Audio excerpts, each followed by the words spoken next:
नमस्कार मित्रों, study with Sanjay channel पे आपका हार्दिक स्वागत है। आज हम बात करने वाले हैं 1 जून के करंट अफेयर रिलेटेड, जो भी important current affair related question बन सकते हैं, इसके बारे में जानेंगे। और ये नया मंथ शुरू हुआ है, तो नए मंथ के नई शुरुआत के साथ नई उमंग के साथ शुरू करते हैं। तो पहला क्वेश्चन, हर साल विश्व दुग्ध दिवस मतलब वर्ल्ड मिल्क डे किस दिन मनाया जाता है? तो हर साल 1 जून मतलब 1 जून को विश्व दुग्ध दिवस मनाया जाता है।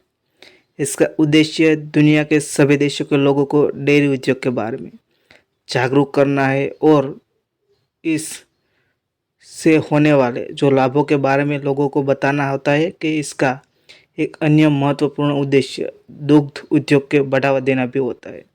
जैसे कि सबसे इसका बड़ा एग्जाम्पल है वो अमूल है, जो एक कोऑपरेटिव मिल्क है, जिसको डेयरी के कारण बहुत सारे किसान को इसका प्रॉफिट मिलता है और इसके कारण जो लाइव स्टॉक है वो भी बेहतर बनता है।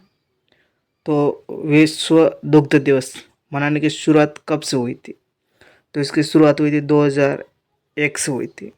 और किसने की थी? तो वो की थी फूड एंड एग्रीकल्चर ऑर्गेनाइजेशन ने, और इसका हेडक्वार्टर वो रोम में है। तो वो इंटरनेशनल लेवल पर मनाया जाता है। तो हमारे देश में किस डेट को मनाया जाता है? तो वो मनाया जाता है 26 नवंबर को, 26 नवंबर यानी, क्योंकि इस दिन जो श्वेत क्रांति के जनक डॉक्टर वर्गीस कुरियन का इस दिन जन्म हुआ था। इसके कारण 26 नवंबर को नेशनल मिल्क डे मनाया जाता है। और 26 नवंबर को संविधान दिवस भी मनाया जाता है। और डॉक्टर वर्गीस कुरियन को मिल्क मैन ऑफ इंडिया के नाम से भी जाना जाता है। और हाल ही में जो कांस फिल्म फेस्टिवल हुआ था, इसमें एक फिल्म दिखाई गई थी जो श्याम बेनेगल के द्वारा निर्देशित की गई थी। वो है फिल्म मंथन। मंथन में ये फिल्म है, इसमें जो डेयरी है हमारी, जो श्वेत क्रांति उसमें जो हासिल की, इसके बारे में प्रसिद्धि दिखाई गई है। और ये हमारे देश की पहली क्राउडेड फंडिंग फिल्म थी, मतलब जो डेयरी से जुड़े किसान थे उससे 1-2 रुपये लेके वो फिल्म बनाई गई थी। इसी कारण भी चर्चा में थे, तो ये आपको याद रखना है। तो अब नेक्स्ट देखते हैं, हाल ही में किस भारतीय स्टार्टअप ने दुनिया का पहला 3D प्रिंटेड रॉकेट लॉन्च कर कीर्तिमान रचा है? तो हाल ही में चेन्नई बेस अग्निकुल कॉस्मोस ने दुनिया का पहला 3D प्रिंटेड रॉकेट, जो रॉकेट होता है इसमें 3D प्रिंटेड बनाया है, वो है इंजन, जिसका नाम है अग्निलेट। और जो रॉकेट है वो अग्निबाण है। तो वो अग्निबाण ने 3D प्रिंटेड अग्निलेट इंजन लगा है। जो इसमें इंजन है वो अग्निलेट नाम का इंजन है, और वो 3D बनाया गया है। 3D होता है वो कम कॉस्ट पे बनाया जाता है। और अग्निबाण जो सेमी क्रायोजेनिक इंजन वाला भारत का पहला रॉकेट है, ये इसरो भी नहीं कर पाया है। दुनिया में कोई भी ऐसा है वो स्टार्टअप नहीं कर पाया है। और लॉन्च कहाँ से किया है? तो वो किया है अग्निकुल ने, जो श्री हरिकोटा है उसका स्थित परीक्षण केंद्र, जो प्राइवेट लॉन्च पैड है। इसरो का नहीं, प्राइवेट खुद का निजी प्राइवेट लॉन्च पैड है वो, जिसका नाम है धनुष, वहाँ से लॉन्च किया है।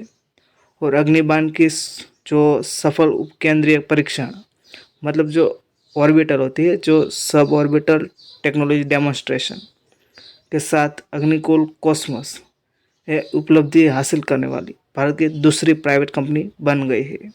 मतलब जो उपग्रह परीक्षण में जो भेजने वाली कंपनी, जो पहली प्राइवेट कंपनी थी, वो स्काईरूट एरोस्पेस थी, जो हैदराबाद स्थित थी, जिसने विक्रम एस नाम का रॉकेट लॉन्च किया था। तो ये जो अग्निकुल कॉस्मोस ने लॉन्च किया है, तो इसका हेडक्वार्टर है वो चेन्नई में है, और इसकी स्थापना हुई थी 2017 में की गई थी। अब नेक्स्ट देखते हैं, प्रसिद्ध विवेकानंद रॉक मेमोरियल चर्चा में है, वह कहाँ पर है? तो हाल ही में जो कन्याकुमारी में स्थित है विवेकानंद रॉक मेमोरियल, क्योंकि हाल ही में जो प्राइम मिनिस्टर नरेंद्र मोदी, जो अब 7 फेज़ का इलेक्शन होने वाला है जो लोकसभा है। इसके बाद वहाँ पे ध्यान करने में वो चले जाएंगे। इसके कारण विवेकानंद रॉक मेमोरियल चर्चा में। हमारे लिए विवेकानंद रॉक मेमोरियल इम्पोर्टेंट है, जो कन्याकुमारी देश के सबसे दक्षिणी छोर पर। यह स्मारक स्वामी विवेकानंद की याद में बनाया गया था, जिन्होंने देश भर दौरा करने के बाद 1892 के अंत में समुद्र में इन चट्टानों पर 3 दिन ध्यान लगाया था और विकसित भारत का सपना देखा था। वहाँ पे विवेकानंद रॉक मेमोरियल बनाया गया है। तो मैं आपको फ़ोटो पे दिखाता हूँ, ये देख सकते हो। यहाँ कन्याकुमारी जो तमिलनाडु स्टेट में आता है, वहाँ है विवेकानंद रॉक मेमोरियल। अब नेक्स्ट देखते हैं, निम्नलिखित में से किस राज्य ने तंबाकू और निकोटीन युक्त गुटखा और पान मसालों पे 1 साल का प्रतिबंध लगाने का निर्णय लिया है? तो हाल ही में तेलंगाना राज्य ने तंबाकू और निकोटीन युक्त गुटखा और पान मसालों पे 1 साल का प्रतिबंध लगाने का निर्णय लिया है, क्योंकि तेलंगाना सरकार ने सार्वजनिक स्वास्थ्य चिंताओं का हवाला देते हुए पान मसाला के निर्माण, भंडारण, वितरण, परिवहन और बिक्री पर 1 साल का प्रतिबंध लगाया है। तो ये क्यों? और हाल ही में 31 मई को गुटखा जो टोबैको प्रोहिबिटेड डे मनाया गया है, इसके कारण चर्चा में भी था। तो तेलंगाना की है, तो तेलंगाना के बारे में जानते हैं। ये तेलंगाना जो ये बड़ा दिख रहा है आपको, इसका कैपिटल है वो हैदराबाद है। जो अमरावती है, जो अमरावती का जो हाल में 2 जून तेलंगाना राज्य बना था, इसके कारण आंध्र प्रदेश की राजधानी 10 साल के लिए जो हैदराबाद को रखा था, वो अमरावती बनने जा रही है। तो वो भी आपको चर्चा में क्या होता है इसके बारे में हम नेक्स्ट देखेंगे। और तेलंगाना के चीफ मिनिस्टर है रेवंत रेड्डी है, और तेलंगाना का 2 जून 2014 में इसकी स्थापना की गई थी, जो कल इसका स्थापना दिवस मनाया जाएगा। और गवर्नर है वो सीपी राधाकृष्ण है। अब नेक्स्ट देखते हैं, हाल ही में टाइम्स पत्रिका ने साल 2024 के लिए दुनिया की 100 सबसे प्रभावशाली कंपनियों की सूची में कितनी भारतीय है? जो हाल में टाइम्स पत्रिका ने जो दुनिया की 100 सबसे प्रभावशाली कंपनी, जिसकी जो भी कंपनी है उसका प्रभाव पूरी दुनिया में पड़ा हो, ऐसी कंपनी को सूची जारी की है टाइम्स पत्रिका ने। इसमें इंडिया की कितनी कंपनी जो 100 में आती है? तो वो है 3 कंपनियाँ आती है जो हमारे इंडिया की है। तो कौन कौन सी है? तो वो है Reliance industries, serum institute of India जिसने हाल ही में अफ्रीका में मलेरिया की जो टीका होता है वो भेजा है, और टाटा ग्रुप। ये 3 कंपनी है जो टाइम्स पत्रिका के 2024 के लिए दुनिया की 100 सबसे प्रभावशाली कंपनियों की सूची में अपनी जगह बनाई है। अब नेक्स्ट देखते हैं, हाल ही में मास कम्युनिकेशन इंटर्नशिप प्रोग्राम किस मंत्रालय ने शुरू किया है? तो यह प्रोग्राम जल शक्ति मंत्रालय के द्वारा मास कम्युनिकेशन इंटर्नशिप प्रोग्राम शुरू किया है। जल शक्ति मंत्रालय हाल ही में जल शक्ति मंत्रालय के अंतर्गत नदी विकास और गंगा कायाकल्प विभाग ने मास कम्युनिकेशन इंटर्नशिप प्रोग्राम की घोषणा की है। इस प्रोग्राम के तहत रिसर्च स्कॉलर विद्यार्थियों को इंटर्न के रूप में शामिल किया जाएगा। इंटर्नशिप की अवधि 6 से 9 महीने की होती है, 9 महीने की होगी। इंटर्नशिप कार्यक्रम पूरा होने पर उम्मीदवारों को 15,000 रुपये प्रति माह को मनोदय मानदेय और इंटर्नशिप का प्रमाण पत्र दिया जाएगा। तो ये आपको जल शक्ति मंत्रालय याद रखना है, ये प्रोग्राम इसने स्टार्ट किया है।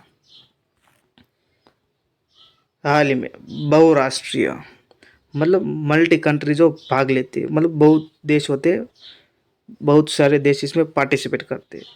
सैन्य अभ्यास रेड फ्लैग 24 का आयोजन किस देश में किया जा रहा है? तो इसका आंसर बनेगा बी यूएसए। तो ये रेड फ्लैग 24 नाम का बहुराष्ट्रीय सैन्य अभ्यास है, वो यूएस में किया जा रहा है। जो भारतीय वायुसेना की एक टुकड़ी हाल ही में प्रतिष्ठित बहुराष्ट्रीय अभ्यास रेड फ्लैग 24 में भाग लेने के लिए अलास्का के एल्सन एयरफोर्स बेस पर पहुंची है।